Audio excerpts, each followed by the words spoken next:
안녕하세요. 저는 연신내에 살고 있는 30대 중반 여성입니다. 30대 중반에게는 일어나기 쉽지 않은 사연을 지금 계신 분들에게만 소개하려고 합니다. 그러니 다들 제 이야기를 한번 들어봐 주세요. 저는 주변 친구들보다는 비교적으로 일찍 27살 때 소개팅 어플을 통해 대기업에 다니는 남편을 만나 결혼을 했습니다.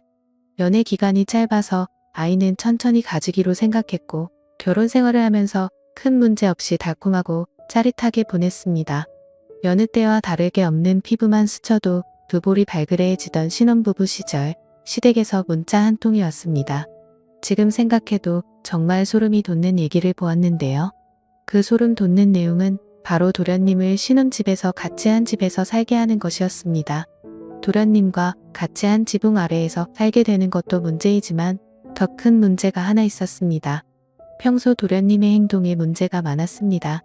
회사를 다니면서 노래방을 자주 드나들었고 그 외에도 입에 담기 힘든 일들이 더 많았어요. 처음 상견례 자리에서 도련님을 만났을 때와 결혼식에서의 도련님 옆자리의 여자가 바뀔 정도로 여자 관계가 좋지 않았죠. 하지만 애인 한 명에게 완전 잘못 걸려서 호되게 당한 이후로는 정신을 차리고 직장도 좀 더 점잖은 공무원으로 전향해보겠다고 했어요. 아무래도 공무원 준비생들이 많이 있는 노량진이 서울에 있다 보니 시댁에서는 마음 먹고 시작한 만큼 제대로 된 곳에서 해볼 수 있게 해줘야 되지 않겠냐고 하는 것이었습니다. 속에서 천불이 났지만 아무것도 할 수 없었어요. 시댁에서 도와달라고 하고 생활비로 300만 원씩 매달 준다고 하니 따로 할 말이 없었지만 아시다시피 지금은 돈의 문제가 아니었던 거였죠. 남편 말고 다른 성인 남자와 산다는 것 자체가 불편했고 남편과의 한 번뿐인 신혼생활이 이렇게 끝난다고 생각하니 제 인생이 왜 이렇게 처량하고 꼬이는지 솔직히 말해서 300만 원이면 고급 오피스텔에서 혼자 살아도 충분할 텐데 굳이 왜 같이 살아야 하는 이유를 모르겠더라고요. 그냥 돈 줄 테니 너는 입 닫고 내 아들 둘이나 챙겨라는 식으로 밖에는 이해가 되지 않더라고요. 이런 취급을 당해도 지금 집도 시댁에서 해준 집이라 뭐라 할 말이 없었고 평소 경제적인 지원을 많이 해주고 계셨던 부분이라 쉽게 거부할 수 없었습니다.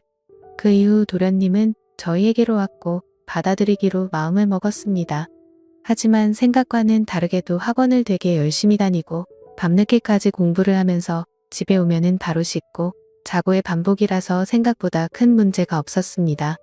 평일 주말을 가리지 않고 아침부터 저녁까지 불철주야 공무원 합격만 바라보고 있었습니다. 평소 도련님 혼자 챙겨 먹는 모습이 저는 너무 안쓰럽고 해서 챙겨줘야겠다는 느낌이 들어서 도련님한테 드시고 싶은 음식이 있으면 만들어 주겠다고 했지만 지금처럼 간단하게만 먹어도 된다고 하며 즉석조리 식품만 있어도 된다고 했어요. 이렇게 쉽게 300만 원씩 받으니 저는 처음에 생각한 것과는 다르게 너무나도 기분이 좋았고 경제적으로 풍요로워지니 너무 좋았습니다. 정말 마음을 잡고 공부하는 모습이 너무 보기 좋아 보이더라고요. 예전에 듣기로는 엄청 예민하고 까다롭다고 하였는데 그렇지도 않아서 좋았어요. 그런데 갑자기 도련님이 집을 나가겠다고 하였어요. 남편에게 고시원으로 들어가든 근처 원룸에서 사는 게 좋은 것 같다고 하더라고요. 그 이유가 뭐냐고 남편이 물어보자 도련님은 그냥 신혼집에 같이 있는 게 불편하다고 했대요. 저와 남편은 절대로 안 된다고 하였고 멀쩡하게 살 집이 있는데 왜 그렇게까지 해야 하냐고 말했어요. 특히나 남편은 애지중지했던 동생이라 더더욱 독립해서 나가는 것을 반대하였습니다. 얼마 지나지 않아 도련님은 저희들 몰래 그냥 집을 나가버렸습니다. 이유라도 알고 있으면 저희가 고칠 텐데 답답할 노릇이었어요. 남편 역시도 황당하고 당황스러워하였고 이 상황에서 시댁에서 부모님들이 확인차 올라오셨고 도련님이 저희 집에서 나간 걸 알고 나서는 고함을 고래고래 지르면서 화를 내셨습니다. 그러고는 저에게 내가 눈치를 얼마나 주면 공부하는 애가 공부에 집중도 못하고 눈치나 보면서 집을 나갔냐고 하면서 말이죠.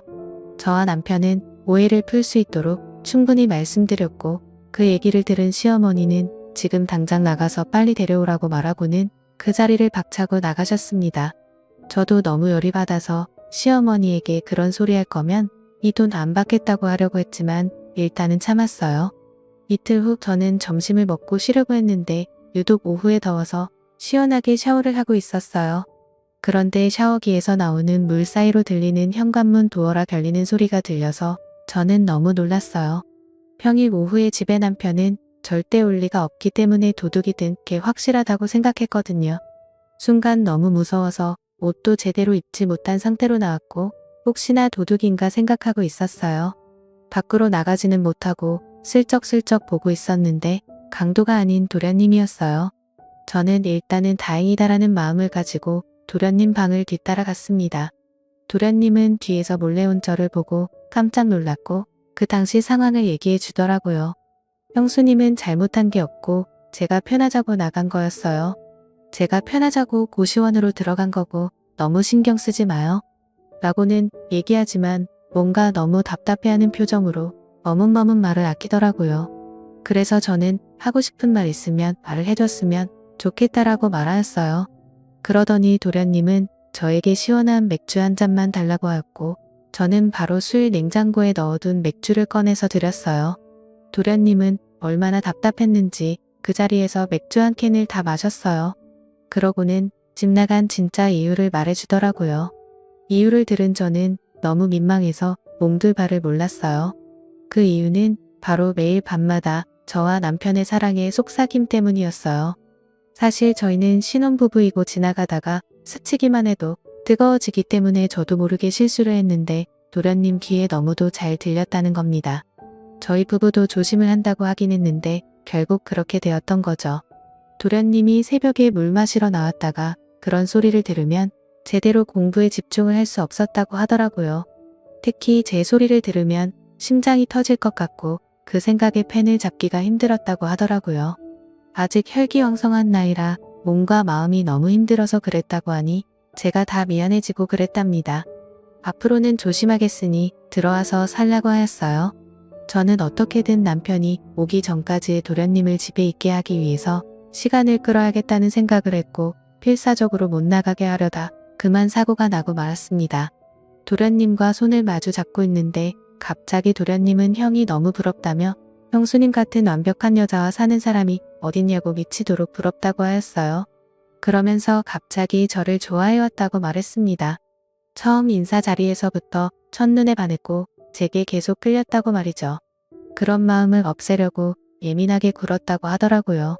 잘 참고 있었는데 다시 본인의 마음이 불같이 타올랐고 형수와 마주하고 있으면 도저히 참을 수가 없다고 말했습니다.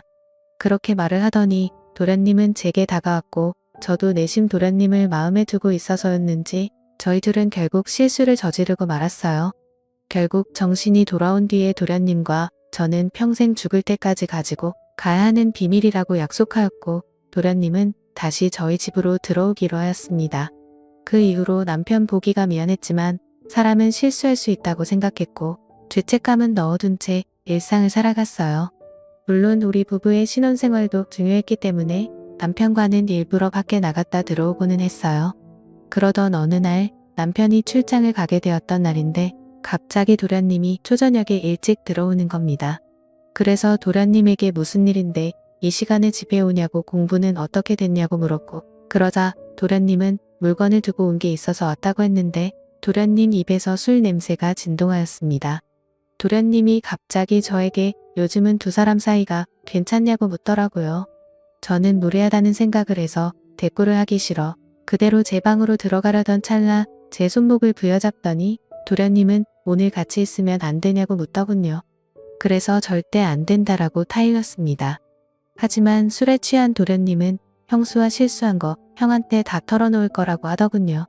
그 말을 듣는 순간 저도 그날 너무 열이 받아 큰 결단을 내리고 이혼을 각오로 남편에게 전화를 했습니다.